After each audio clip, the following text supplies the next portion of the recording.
Bom dia, tudo bem? Quem está feliz aí? Glória a Deus. Eu estou feliz de poder conhecer os irmãos, de poder cooperar com vocês nessa manhã. Eu peço ao Espírito Santo que me ajude a comunicar a sua palavra e peço que o próprio Espírito possa traduzir ao seu espírito aquilo que Ele deseja que você entenda. Amém? Somente o entendimento vai nos dar a oportunidade de desfrutar da palavra. Amém? Saber o que está escrito não te transforma, mas o conhecimento da verdade, Ele é poderoso para te libertar. Amém? Pai, nós exaltamos o Teu nome mais uma vez. Nós amamos a Sua presença, Senhor. E nós estamos aqui por Sua causa, porque nós amamos Te amar. Por isso, Espírito Santo, encha o nosso coração. Ah, Deus, encha o nosso coração com alegria. Encha o nosso coração. Aqueça o nosso coração com o doce fogo do Teu Espírito. Eu te peço em nome de Jesus, aqueça-nos nessa manhã. No nome de Jesus. Quem está comigo aí, diga amém aí, irmãos. Glória a Deus. Eu sou o Gilberlan. Quem já ouviu um nome bonito assim, diga glória a Deus. Nunca sai um glória nessa hora. Esse nome foi sugerido pela minha tia. Amém, irmãos? Eu não falo com ela até hoje por causa disso. Mas eu conheci Jesus no meio do caminho e tive que perdoá-la, porque crente perdoa. Amém? Glória a Deus. Crente ainda perdoa. Eu tenho 31 anos de idade, eu sou casado com a Joyce, agora em setembro fazemos 7 anos de casados. Nós fazemos parte de uma igreja chamada Base Cultura do Céu, lá na Barra da Tijuca. E nós moramos dentro do complexo da Maré. Quem já ouviu falar na Maré, fica tranquilo que eu e Gilson viemos em paz, amém? Glória a Deus aí. Fique tranquilo, não precisa segurar a bolsa, fica de boa. A gente veio servir os irmãos, amém? Nós nos movemos ali na Maré com algumas ações, algumas mobilizações. Nós desenvolvemos há 3 anos uma escola lá dentro da Maré, na Nova Vida da Nova Holanda. E é um prazer estar com os irmãos aqui, poder estar com o pastor Marcos mais uma vez e servi-los, amém, irmãos? Pega a sua Bíblia aí, abre por favor em Lucas capítulo de número 2.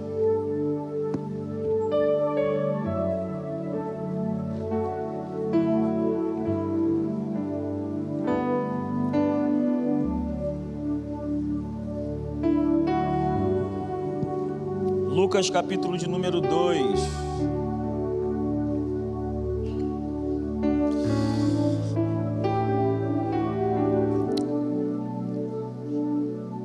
Quem achou, diga amém. Quem não achou, diga espera só um pouquinho. Lucas capítulo de número 2, versículo de número 41. Diz assim: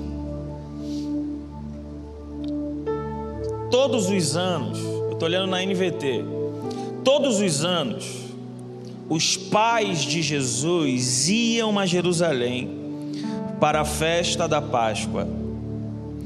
Quando Jesus completou, quantos anos está escrito na sua Bíblia? 12 anos. Foram à festa como de costume. Terminada a celebração, partiram de volta para Nazaré, mas Jesus ficou para trás, em Jerusalém, sem que seus pais notassem sua falta. Vamos ler de novo, 41 em diante. Todos os anos, quantos anos a Bíblia está dizendo? Todos são todos, amém? Todos os anos, os pais de Jesus iam a Jerusalém para a festa da Páscoa. Quando Jesus completou quantos anos mesmo? 12 anos. Foram a uma festa como de costume. Terminada a celebração, partiram de volta para Nazaré, mas Jesus ficou para trás, em Jerusalém, sem que seus pais notassem a sua falta. Feche os seus olhos aí, Pai. Nós oramos sobre Salmos 119, versículo de número 18. Desvenda os nossos olhos, para que possamos ver as maravilhas da sua palavra. Dai-nos clareza à luz das Escrituras. Ilumine os olhos do nosso coração. Jesus, que caia sobre nós entendimento, que caia sobre nós as revelações das Escrituras. Jesus, nos dê entendimento, para que através do entendimento da sua palavra, a nossa vida seja modelada, para que possamos viver como Colossenses 1:10, de forma digna diante do Senhor. Por isso nós estamos aqui nessa manhã, clamando pelo seu Santo Espírito, que nos auxilie no entendimento da sua palavra, traduza a sua palavra ao nosso espírito, de forma que nós venhamos a compreender de fato aquilo que o Senhor está falando conosco. Para a glória do nome de Jesus, e a igreja que está viva, diga amém aí. Glória a Deus. Irmãos, eu preciso compartilhar uma palavra com você. O texto que lemos trata de uma família, o chefe da casa José, Maria e uma criança chamada Jesus de Nazaré. Sabemos que num capítulo anterior, capítulo 1 de Lucas, Deus, através de um anjo, faz uma proposta para uma jovem noiva chamada Maria. E essa proposta não era qualquer proposta. A proposta que lhe foi feita era uma proposta de hospedar o Salvador da humanidade. A proposta do Espírito era: se Maria, mesmo estando noiva, estaria disposta a abraçar o que Deus estava desejando fazer.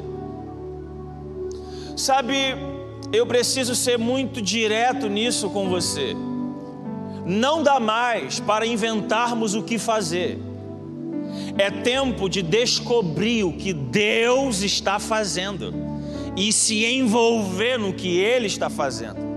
Maria era uma jovem, Maria era virgem, Maria era noiva de José. E enquanto Maria, noiva, na cultura judaica não existe namoro, é noivado e casamento.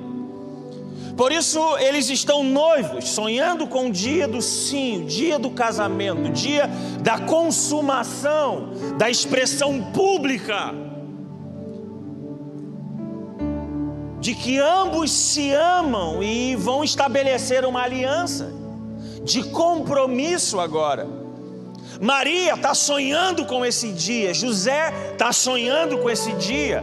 Maria, como mulher, idealizando, projetando, almejando. José, na mesma medida, dentro das suas expectativas, dentro da sua realidade, ambos estão vivendo para um único fim: o casamento. Até que um anjo aparece na casa de Maria e lhe faz uma proposta. A proposta do Espírito ia totalmente virar a vida de Maria de cabeça para baixo. A proposta do Espírito ia paralisar os sonhos de Maria. A proposta do Espírito ia colocar um sinal vermelho na vida e na história, no desenvolvimento, na construção, na idealização daquilo que havia no coração de Maria. O Espírito faz uma proposta, e a proposta é: Maria, você quer casar, mas eu quero gerar um filho na terra. Você quer construir, idealizar os seus sonhos. Mas eu também, Maria, tenho um sonho a realizar na terra. E a proposta do Espírito de Lucas capítulo 1, e é feito para Maria, é se Maria estava disposta a ser o ventre que iria gerar o Salvador da humanidade. O texto é lindo, há uma conversa do anjo com Maria. Salve a agraciada, e ele vem conversando com ela. Maria diz: mas como acontecerá isso, visto que eu não conheço varão, eu não me relacionei com ninguém, eu sou virgem, não tem como. Maria não sabia, ou melhor dizendo, Maria, se fosse alguém estudante das Escrituras, saberia da profecia de Isaías capítulo 7, versículo 14, que o sinal seria que a virgem conceberia e daria à luz um menino. Por essa profecia de Isaías 7,14, algumas mulheres na história de Israel estavam vivendo debaixo do voto do celibato. O que é o celibato? Pessoas que pelo Senhor decidiram abrir mão de casamento, decidiram abrir mão de qualquer relacionamento, namoro, noivado, casamento, e se separar exclusivamente para o Senhor. Havia mulheres na história de Israel, debaixo dessa profecia, que estava guardando o seu ventre, caso o Senhor desejasse usar, porventura, se Deus quisesse usar o ventre dela, estava puro e guardado para ele. Mas a história não diz que Maria era uma dessas que estava se guardando. Maria estava sonhando. E o Espírito a visita. Maria questiona dizendo: mas como acontecerá?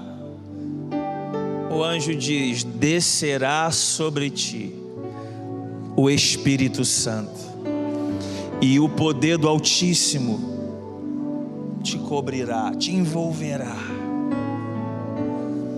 O lindo para mim é o final dessa conversa, porque o anjo apresenta a proposta vinda de Deus, e Maria responde da forma certa, dizendo: que se cumpra em mim segundo a sua vontade.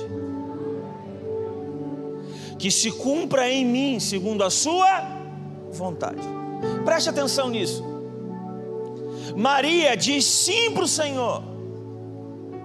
Quando ela chega em casa e compartilha para o seu noivo, a história diz que José pensa em abandoná-la secretamente por ser homem justo. José pensa em ir embora, o anjo aparece para ele e fala: não temas receber Maria, porque o que nela está gerado é do Espírito Santo.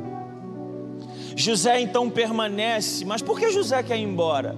Na cultura judaica, a palavra noivado é a palavra kiddush. E kiddush é a palavra para santificação e separação.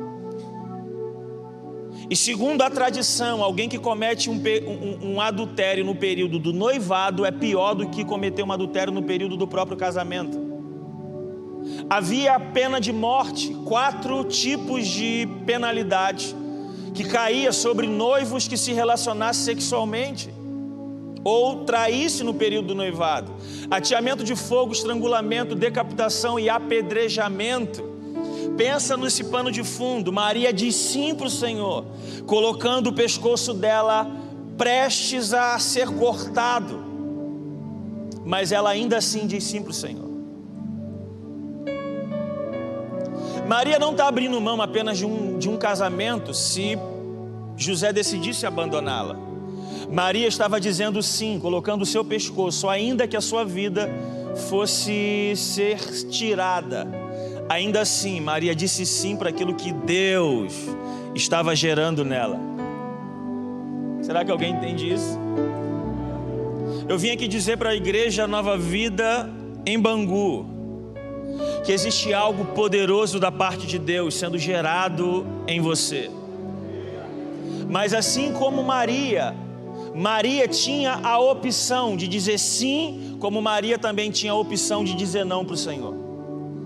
Com esse entendimento, nós poderíamos dizer que Maria tinha a opção de gerar e investir naquilo que estava sendo gerado, ou Maria também tinha a opção de abortar o que Deus estava gerando nela. Porque Deus, não existe ninguém no nosso meio que seja insubstituível. A grande diferença é que Deus está te dando a oportunidade de fazer parte daquilo que Ele está fazendo na terra. Alguém está comigo aqui, gente? Então deixa eu correr em relação a isso. Você acha que foi difícil Maria dizer sim para aquilo que Deus estava querendo gerar nela, mesmo o pescoço dela podendo ser arrancado? Foi difícil Maria dizer sim? Sim ou não, gente? Sim. Agora eu queria dizer para vocês, difícil para mim não foi Maria, pastor Marco, ter coragem de dizer sim para o que Deus estava gerando nela. Difícil para mim foi um José ter coragem de dizer sim para aquilo que Deus estava gerando no outro. Difícil para mim não é Maria dizer sim para o que Deus está gerando. Difícil para mim é alguém ter coragem de abraçar Maria e dizer: o que Deus está fazendo não vai envolver o meu nome, o que Deus está fazendo não vai propagar meu ministério, o que Deus vai fazer, nem na católica o meu nome vai ficar muito conhecido. O que Deus está fazendo não gira em torno de mim, mas eu estou disposto a arriscar a minha vida, eu estou disposto a arriscar o meu nome, eu estou disposto a arriscar a minha herança e a minha reputação por aquilo que Deus está fazendo em você. Esse é o cenário de Ruth. Ruth, aquela história, ganha tempo. Ruth volta com Noemi. Está todo mundo ali. Ruth está se encantando por Boaz. Boaz era um parente, poderia ser um resgatador. Então Boaz se encanta, quer resgatar, mas tem um parente que está na frente do resgate. Então Boaz conversa com ele, diz: olha, a Noemi voltou. Ele desenrola aquela história e ele diz: olha, eu queria, mas você está na frente. O homem diz: então eu vou resgatar. Boaz então diz: se você resgatar, você vai ter que gerar filhos com ela. E os filhos que você gerar, vai dar prosseguimento, vai dar continuidade ao nome do falecido. O homem, o resgatador que estava na vez, disse: eu não quero. Boaz pergunta: por que você não quer? Ele disse: eu não quero porque eu não quero comprometer a minha herança, eu não quero comprometer o meu nome. Sabe o que esse homem estava dizendo? Esse homem estava dizendo: eu não quero me envolver com nada que o meu nome não esteja envolvido. Eu não quero me envolver nada que o meu rosto não esteja nos outdoors da vida. Eu não quero comprometer a minha herança com aquilo que o meu nome não apareça. E se olharmos para a nossa sociedade, nós iremos ver isso. Por exemplo, o contexto político, por exemplo. Os brisolões, os CIEPs. Foi uma obra incrível, só de comunidade. Quantas mães deixavam os filhos 7 da manhã e pegava 5 horas da tarde, a criança tendo tomado café, almoçava, lanche da tarde, na hora de ir embora tinha janta. Mas o governo Brizola sai. Quem quer dar continuidade a um projeto de outro? Não, eles inventam criar novas escolas. Por quê? Porque eles não querem se comprometer em investir naquilo que Deus está fazendo. Muitos políticos não querem se envolver naquilo que o nome do outro vai ser perpetuado. Mas eu tenho uma palavra de Deus para alguém aqui. Nós não estamos trabalhando pela nova vida. Nós não estamos trabalhando por uma instituição. Nós não estamos trabalhando por um nome de um apóstolo, um pastor, um profeta, um mestre. Nós estamos trabalhando para que o nome de Jesus seja perpetuado de geração em geração, de geração em geração.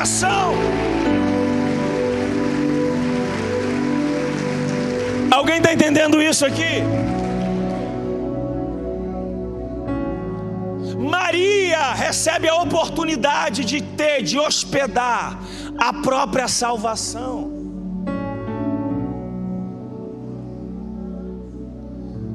Pensa em você, dá de comer a salvação da humanidade. Pensa em você vestir o Salvador da humanidade. pensa que a solução do mundo está sentado na sua sala e você dando um papinho para ele.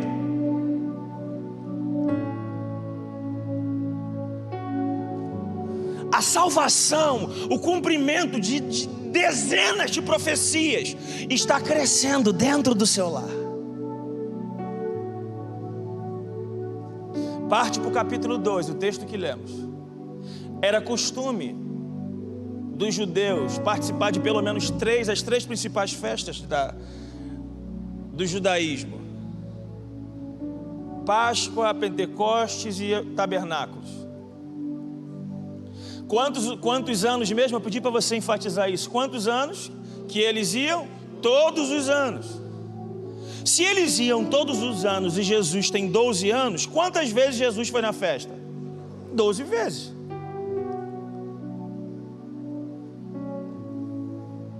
Eles vão para a festa e a nossa realidade hoje é outra.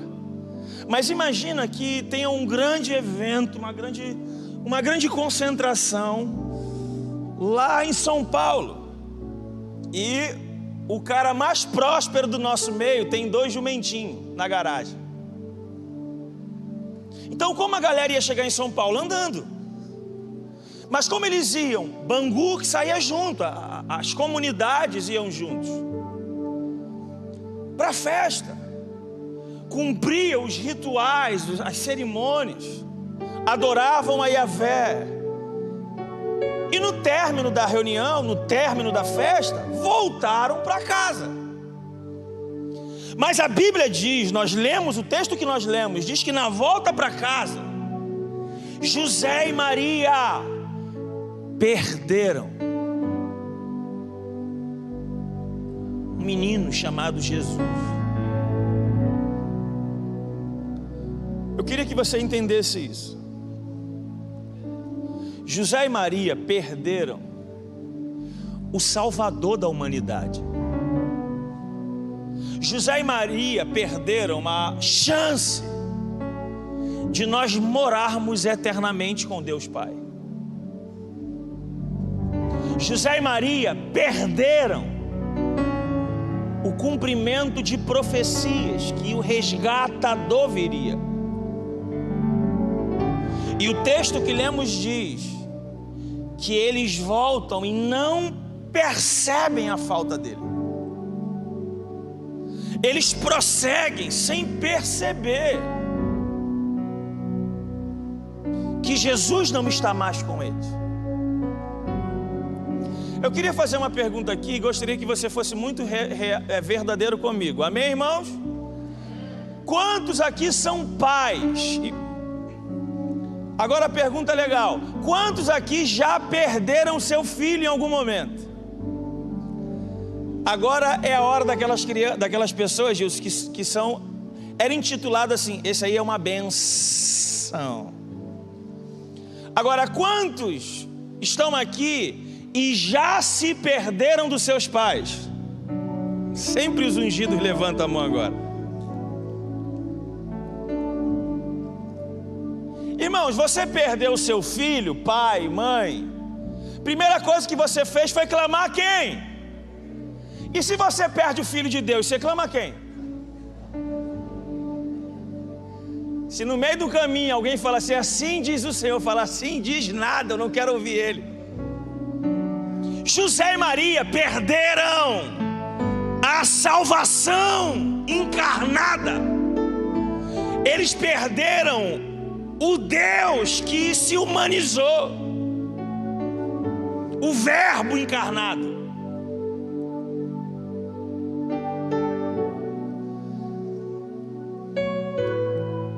E eu queria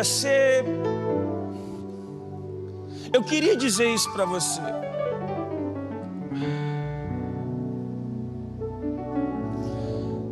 Todos os anos eles iam a Jerusalém.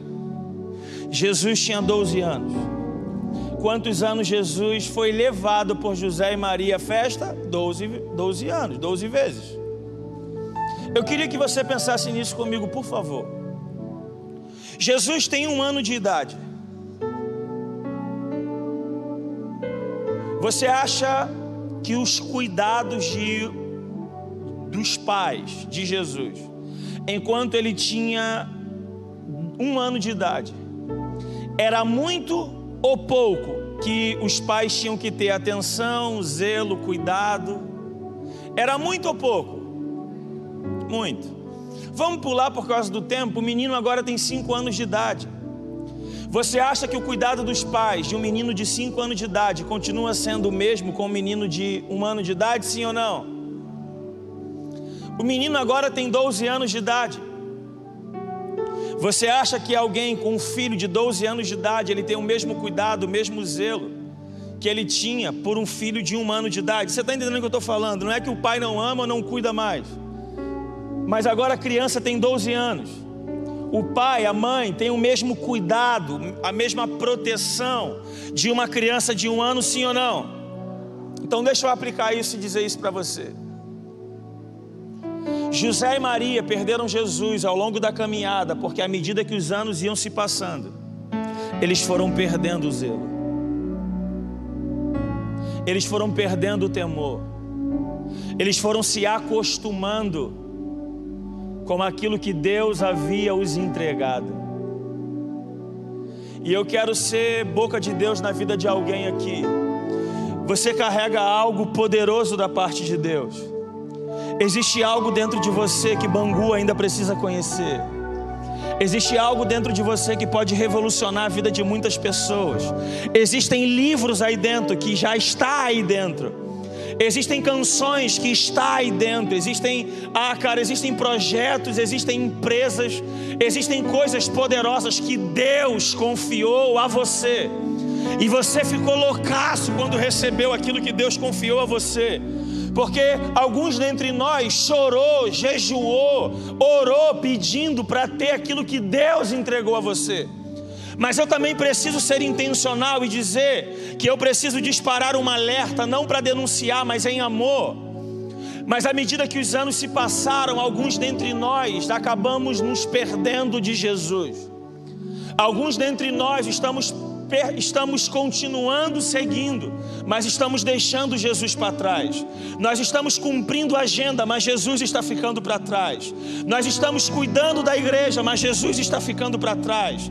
Nós estamos liderando, mas Jesus está ficando para trás.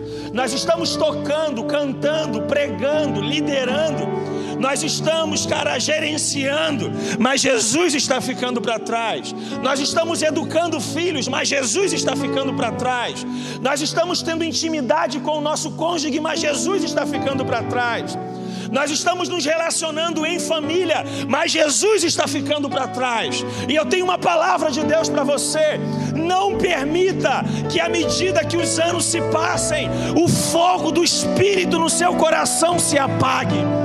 Não permita que à medida que os anos se passem, você perca o zelo, o cuidado com aquilo que Deus entregou a você. Aquilo que o próprio Deus achou graças em você e confiou a você. A palavra de Deus para nós nessa manhã é que nós precisamos voltar e resgatar o que nós deixamos na beira do caminho. Você sabe do que eu estou falando. Você sabe que quando o menino era apenas um menino, você lia a Bíblia não para pregar, mas para conhecê-lo. Você se reunia para orar, não para estar ungido para alguma atividade.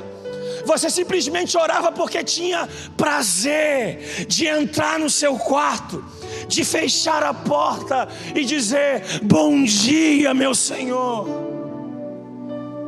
Você não jejuava para estar mais santo que ninguém. Você só jejuava porque você queria mortificar a sua carne e separar tempo de qualidade para dedicar exclusivamente à presença do nosso Senhor. Mas à medida que os anos se passaram, o zelo foi perdido, o temor acabou. Tudo que considerávamos pecado hoje não tem nada a ver. o coração, o fogo do Espírito não aquece mais o nosso coração, não por causa do fogo, mas porque nós estamos escondidos atrás do que alguns estão chamando de maturidade espiritual. Antes tínhamos ciência que o gadareno da região se converteu, meu Deus, nós vibrávamos. Reuníamos alguns irmãos para recolher dinheiro para pagar aluguel, para comprar cesta básica para alguém. Mas à medida que os anos se passam, quando eu tenho ciência que o gadareno da cidade se converte, eu vou e me torno aquilo que eu mais temia. E eu começo a dizer o que disseram de mim quando eu me converti. Isso é fogo de palha, e daqui a pouco isso passa. O nome disso, nos nossos dias, se tornou maturidade. Eu ainda chamo de frieza. Eu ainda chamo de uma vida medíocre espiritual.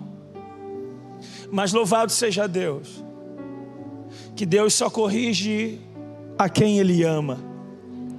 E Ele não te trouxe aqui nessa manhã porque você não tinha algo melhor para fazer. Jesus não me trouxe aqui porque eu não tinha o que fazer hoje. Jesus nos marcou nessa manhã porque Ele deseja restaurar o que Ele confiou a você. Ele deseja restaurar a sua intimidade com Ele, a sua comunhão com Ele. Ele deseja reacender um fogo que uma vez ardeu aí dentro. Ele deseja te chamar de volta para o lugar da intimidade, o lugar onde você vai voltar a ter zelo pela sua presença. Quantos estão comigo aqui? Fique em pé comigo, por favor. Eu vou terminar agora.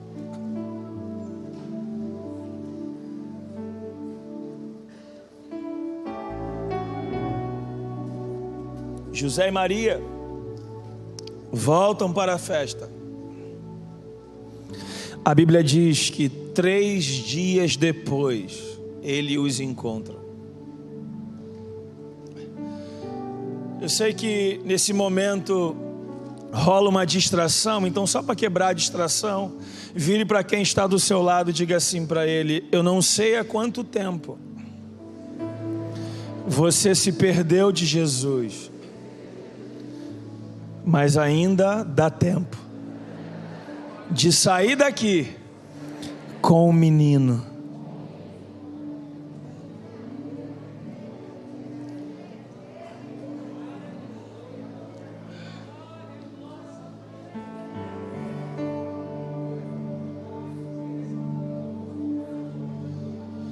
Você pode não ter gostado do louvor, você pode não ter gostado de mim, você pode não ter gostado nem do que eu falei, mas você precisa ir embora com o menino.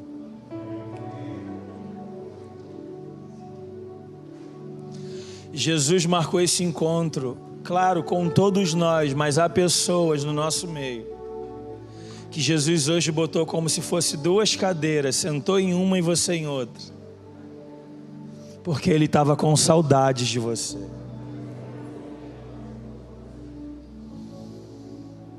Eu encerro dizendo: Daniel, em Daniel capítulo 5, o rei Belsazar está fazendo uma grande festa.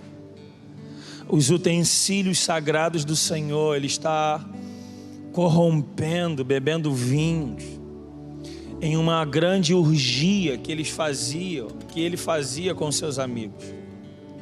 A Bíblia então diz que no meio da festa, lá em Babilônia, aparece a famosa mão misteriosa do Senhor, escrevendo na parede. Ninguém consegue interpretar aquilo. Então o rei chama todos os especialistas daquele tempo para poder interpretar, e ninguém conseguia interpretar. Todo mundo quer uma explicação, mas não tem explicação, ninguém explica isso. Até que a rainha, a mãe de Belsazar, vira para ele e diz assim: na época do seu pai, Tinha um camarada aqui no reino chamado Daniel. E esse cara chamado Daniel, ele tem o espírito dos deuses. E ela começa a falar de Daniel. Começa a falar sobre características, atributos. Começa a falar sobre qualidades que Daniel possuía no Senhor. O rei fica encantado e diz assim: então manda chamar Daniel. Gente, essa palavra, ela é 1, 2, 3 a 4 versículos que mexe nas minhas estruturas com força. Quando Daniel é convidado a vir até o rei, e Daniel entra na presença do rei, o rei faz uma pergunta, que essa pergunta sai lá de Babilônia, e ela invade Bangu hoje. A pergunta que o rei faz para Daniel e que o Senhor está fazendo para nós é: és tu o mesmo Daniel?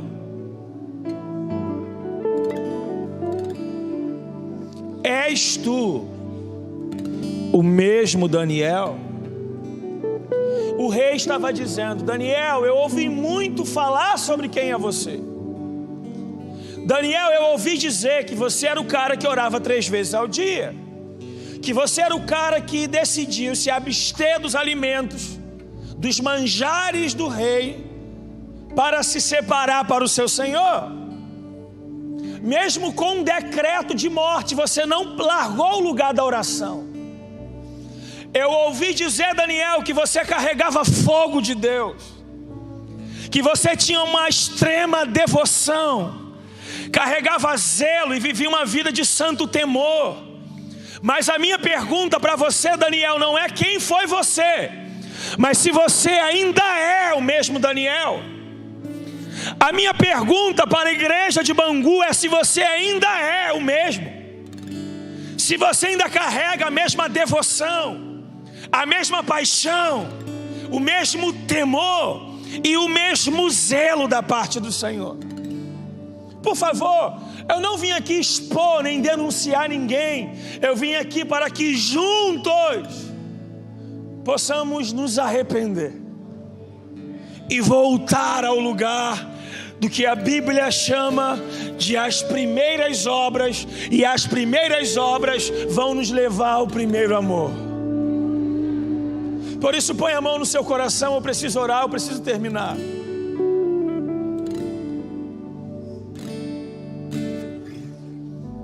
Jesus, eu oro com os meus irmãos nessa manhã. Obrigado, Jesus, por ter trago eles aqui. Obrigado, Espírito Santo, porque o Senhor nos encontrou nessa manhã. Porque na verdade não era Jesus que estava perdido, era José e Maria. E nessa manhã, Espírito Santo, nos perdoe por ter seguido nas nossas agendas, ainda que elas não tivessem mais o Senhor. Nós queremos nos arrepender dos nossos maus caminhos. E nós estamos aqui para dizer, Senhor, que nós estamos voltando. Nós estamos voltando ao lugar onde tudo começou. Nós estamos voltando ao lugar da comunhão, ao lugar do encontro, ao lugar da intimidade. Nós estamos voltando à Bíblia, nós estamos voltando à vida de oração, a uma vida de separação e consagração ao Senhor. Espírito Santo, obrigado por essa manhã, porque os meus irmãos, nós iremos voltar a queimar outra vez de paixão pelo Senhor. Se você está comigo aqui, enquanto o Ministério de Louvor vai entoar cânticos espirituais, eu gostaria de pedir que você fizesse a sua oração de entrega agora, em nome de Jesus.